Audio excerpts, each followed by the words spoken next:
Assalamualaikum warahmatullahi wabarakatuh. Hai sobat-sobat fisika, para pejuang SBMPTN, kita jumpa lagi di channel Fisika Sekolah Asik. Dan pada video kali ini, kita akan melanjutkan pembahasan untuk soal-soal UTBK, ya, Saintek Fisika, tahun 2019 paket 1. Dan pada pembahasan kali ini, kita akan membahas soal dari nomor 6 sampai dengan nomor 10. Baiklah sobat-sobat semuanya, kita mulai saja pembahasan kali ini, dimulai dari soal nomor 6. Perhatikan gambar di bawah ini.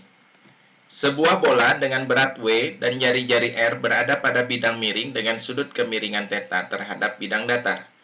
Tentukan besarnya gaya minimal yang dibutuhkan supaya bola dapat menaiki tangga setinggi H. Inilah gambarnya ya. Jadi yang ditanyakan adalah gaya F di sini, gaya F minimum supaya bola ini menaiki tangga setinggi H. Oke, materi pada soal ini adalah materi tentang kesetimbangan benda tegar.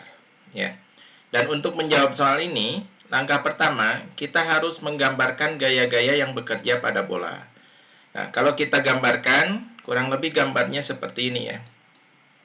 Nah, di sini bola mendapatkan gaya berat yang arahnya ke bawah, ya, karena bola ini bermassa. Kemudian bola mendapatkan gaya normal dari bidang miring, yang arahnya tegak lurus terhadap bidangnya, yaitu sebesar N. Kemudian bola ditarik oleh gaya F untuk menaiki tangga setinggi H, ya, di sini. Kalau kita lihat, bola berada pada bidang miring, berarti sumbu koordinatnya adalah sumbu X itu adalah garis yang sejajar dengan bidang miring ini, ya, sumbu X-nya. Sedangkan sumbu Y-nya adalah garis yang tegak lurus pada bidang miring ini, yaitu garis ini. Berarti, dari ketiga gaya yang bekerja pada bola, yaitu W, N, dan F, gaya yang tidak sejajar dengan sumbu koordinat adalah gaya berat. Maka, secara vektor, gaya berat ini harus diuraikan terhadap sumbu koordinat, ya. W diuraikan terhadap sumbu X, ini nilainya sama dengan W sin θ, ya.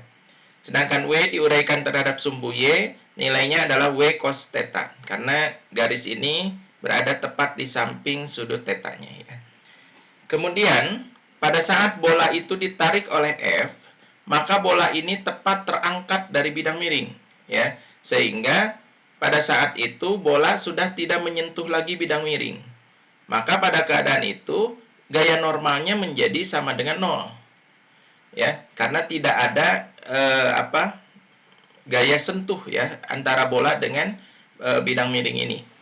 Maka kalau kita sederhanakan, gaya yang bekerja pada bola itu hanya 3 ya.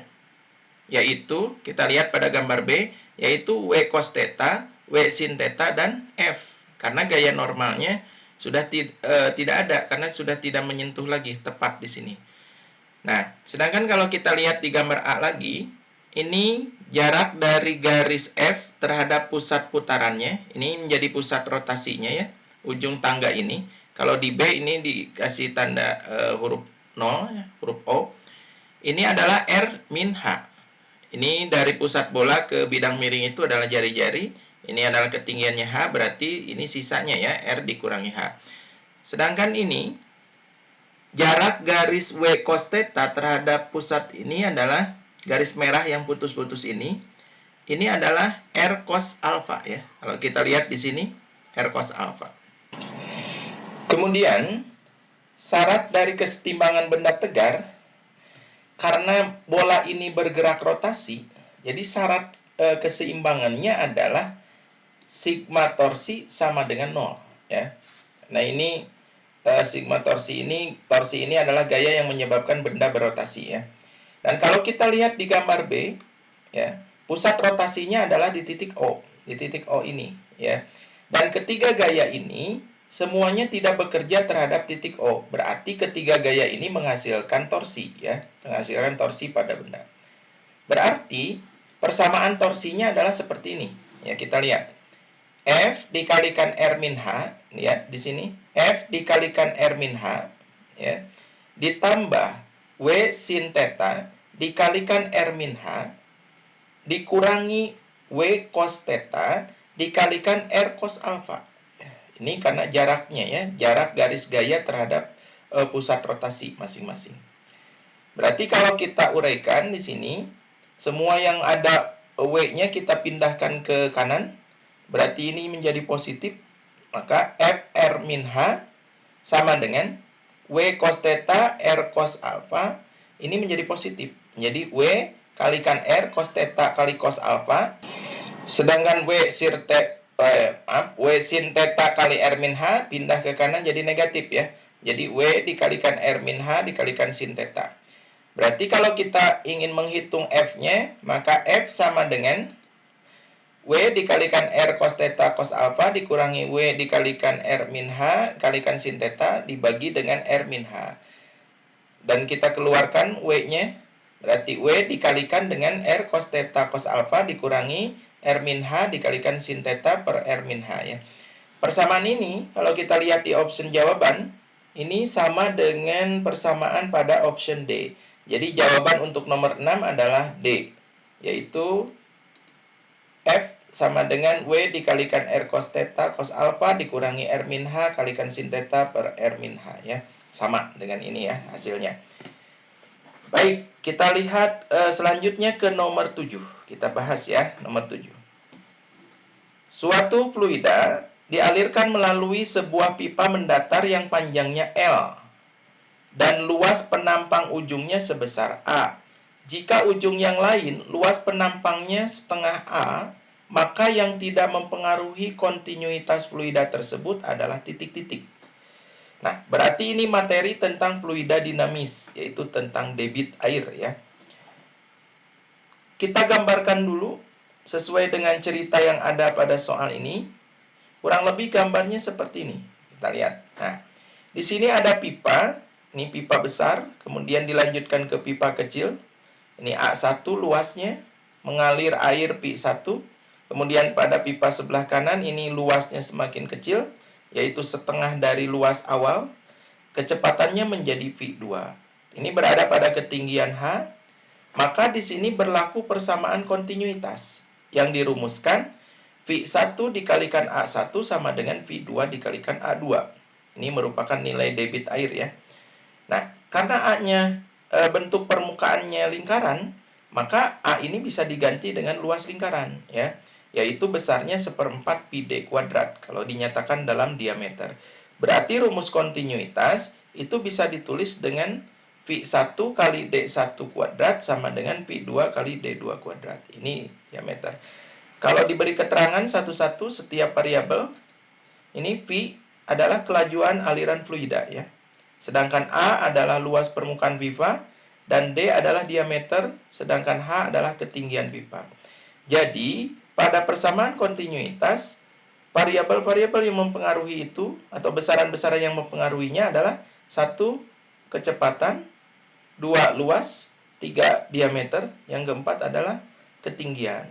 Jadi, yang tidak mempengaruhi kontinuitas itu adalah panjang pipa, ya, di sini. Di rumus ini tidak dinyatakan tidak ada yang menyatakan dipengaruhi oleh panjang pipa. Jadi jawaban untuk nomor 7 yang tidak mempengaruhi kontinuitas fluida adalah panjang pipa, yaitu jawabannya adalah A ya. Kita lanjut ke nomor 8 ya. Kita lanjut ke nomor 8. Ini nomor 8.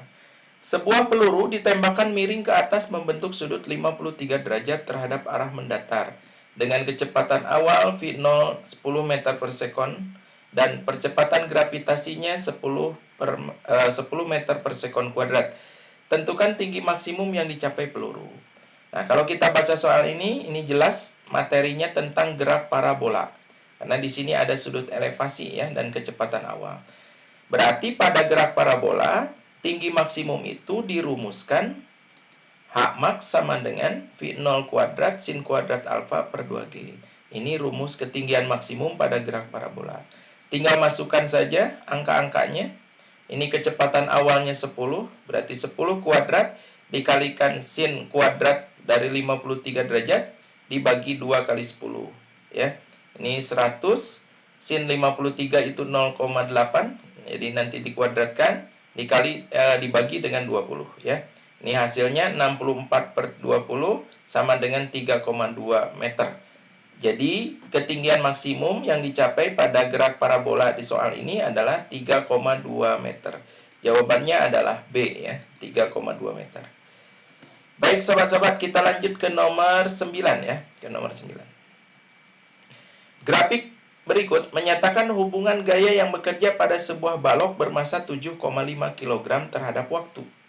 Balok bergerak dengan kelajuan awal 11 meter per sekon dan dikenai gaya mula-mula 4 Newton. Ya. Jika diketahui kelajuan akhirnya 19 meter per sekon, nilai gaya maksimum adalah titik-titik. Nah, berarti ini materinya tentang impuls dan momentum ya, tentang impuls. Di sini ada grafik F terhadap T. Nah, sebagaimana sobat-sobat ketahui, impuls itu adalah perubahan momentum. Jadi impuls itu adalah momentum kedua dikurangi momentum pertama. Karena momentum itu adalah massa kali kecepatan, berarti impuls itu sama dengan M dikalikan V2 dikurangi M kalikan V1. Ini rumusnya ya. Sedangkan pada grafik F terhadap T, impuls itu nilainya sama dengan luas di bawah grafik. Ya. Jadi luas bidang yang dibentuk di bawah grafik. Nah, kalau kita lihat di grafik ini, maka bidang yang dibentuk oleh grafik ini adalah seperti ini. Ya. Nah, kalau kita bagi dua, maka bidang ini terdiri dari dua buah trapesium. Jadi, impuls pada grafik ini itu adalah luas trapesium A ditambah luas trapesium B. Jadi, nilainya sama dengan luas keseluruhan ini. Nah, luas trapesium itu adalah dua garis sejajar dijumlahkan, dibagi dua, dikalikan dengan tingginya. Nah, lalu kita lihat pada trapesium A. Ini garis yang sejajarnya ya. Yang pertama adalah 4 panjangnya. Yang kedua adalah F maksimum panjangnya. Kita jumlahkan, berarti luasnya adalah 4 ditambah F maksimum dibagi 2, dikalikan tingginya dari 0 sampai 2. Berarti kalikan 2. Kemudian, luas trapesium B, ini garis sejajarnya ini yang atas dan yang bawah. Yang bawah 2 sampai 10 itu 8. Yang atas 2 sampai 6 itu 4 ya. Jadi 8 tambah 4 dibagi 2 dikalikan tingginya. Tingginya sebesar F maksimum ya. Nah, kalau kita hitung ini 2 dibagi 2 sama dengan 1, nanti kalikan dengan 4 tambah F maksimum, hasilnya 4 tambah F maksimum. Ini 8 tambah 4 12 dibagi 2 6 ya. Jadi ini 6 F maksimum ya. Kita jumlahkan, ini jadi 7. Maka impuls dari grafik ini berdasarkan grafik ini adalah sama dengan 4 ditambah 7 kali F maksimum. Kalau kita lihat dari persamaan atas di sini awal bahwa impuls itu adalah selisih dari momentum M dikalikan V2 dikurangi M kali V1, maka persamaan ini kita substitusikan ke persamaan bawah ya. Hasilnya menjadi M dikalikan V2 dikurangi V1 sama dengan F ditambah 7 F maksimum. Kalau kita masukkan datanya atau nilainya dari soal, ini massanya 7,5, P2-nya 19, Pi pertamanya atau Pi awalnya 11. Ini 19 dikurangi 11, 8 kali 7,5 itu 60 ya. 60 sama dengan 4 ditambah 7 kali F maksimum. 4 pindah ke kiri, jadi mengurangi 60, itu menghasilkan 56 sama dengan 7 kali F maksimum. Berarti F maksimum adalah 56 per 7, kurang lebih hasilnya adalah 8 Newton. Jadi jawaban untuk nomor 9 adalah option A, yaitu 8 Newton ya. Jadi F maksimumnya adalah 8 Newton. Baik, kita lanjut ke nomor 10 ya. Nah, ini nomor 10. Sebuah beban bermassa M yang diikatkan pada ujung kanan sebuah pegas dengan konstanta pegas K diletakkan pada lantai datar dengan ujung pegas sebelah kiri terikat pada dinding.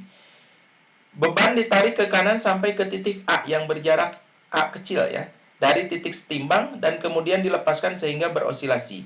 Setelah dilepas, beban bergerak ke kiri melewati titik setimbang dan berhenti sesaat di titik B pada jarak B kecil di sebelah kiri titik setimbang. Andaikan lantai kasar dan sampai di titik setimbang, energi mekanik berkurang sebesar epsilon ya. Usaha gaya gesek dari titik A sampai titik B adalah titik-titik. Baik, ini tentang usaha ya, tentang usaha. Sebelumnya kita gambarkan dulu sesuai dengan cerita pada soal nomor 10 ini ya. Kita lihat, nah ini gambarnya. Ini pegas, ujung satu dihubungkan dengan beban, ujung satu dihubungkan dengan dinding, diikat pada dinding ya. Kemudian ini titik setimbangnya, di mana pegas tidak tergang atau tidak tertekan. Mula-mula beban ditarik ke A ya, ditarik ke A sejauh A kecil. Kemudian berosilasi dan berhenti di titik B, sejauh B dari titik setimbang. Usaha itu dirumuskan F dikalikan delta S. Delta S ini perpindahan ya. Atau usaha juga adalah perbesarnya perubahan energi ya. Jadi E2 dikurangi E1. Ini rumus-rumus usaha. Nah, dari A ke O, kita lihat dari A ke O, benda berpindah sejauh A kecil di sini ya. Tapi di sini bekerja gaya gesek karena lantainya kasar. Berarti usaha dari A ke O itu adalah gaya gesek dikalikan dengan A. Ini gayanya, ini perpindahannya. Nah, karena lihat, dari titik A sampai titik setimbang itu energinya berubah sebesar E dan perubahannya menjadi lebih kecil, jadi berkurang di sini.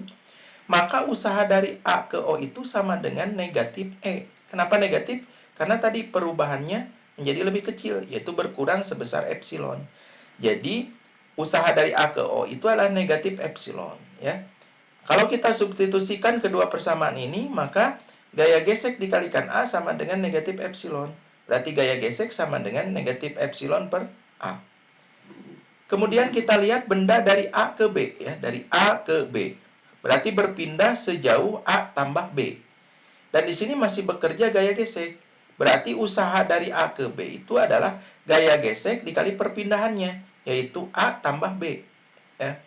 Dan gaya geseknya sudah ditemukan di sini ya, nilainya, yaitu negatif epsilon per A. Jadi kalau kita substitusikan nilai gaya gesek ke di sini ya, ke gaya gesek ini, maka usaha dari A ke B itu adalah negatif epsilon per A dikalikan A ditambah B. Jadi seperti ini ya persamaannya kita rubah, sesuaikan dengan jawaban. Maka jawaban untuk nomor 10 itu adalah B. Ya. Ini jawabannya, mirip dengan ini, yaitu B. Negatif epsilon dikalikan A tambah B dibagi dengan A. Itulah usaha dari A ke B. Nah, itulah sobat-sobat semuanya pembahasan soal UTBK paket 1 tahun 2019 dari nomor 6 sampai dengan nomor 10 ya. Dan insya Allah nanti ke video selanjutnya kita akan membahas soal-soal selanjutnya ya, yaitu soal nomor 11 sampai dengan nomor 15.